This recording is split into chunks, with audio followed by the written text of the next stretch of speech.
इन किस्सों में उस शख्स के लिए जो अज़ाब आखिरत से डरे इबरत है। ये वो दिन होगा जिसमें सब इकट्ठे किए जाएंगे और यही वो दिन होगा जिसमें सब अल्लाह के रूबरू हाजिर किए जाएंगे और हम उसके लाने में एक वक्त मुअय्यन तक ताख़ीर कर रहे हैं। जिस रोज वो आ जाएगा तो कोई शख्स अल्लाह के हुक्म के बगैर बोल भी नहीं सकेगा।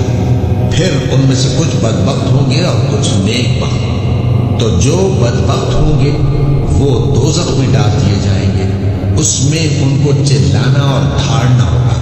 जब तक आसमान और जमीन है वो उसी में रहेंगे, मगर जितना तुम्हारा परवरदिगार चाहे।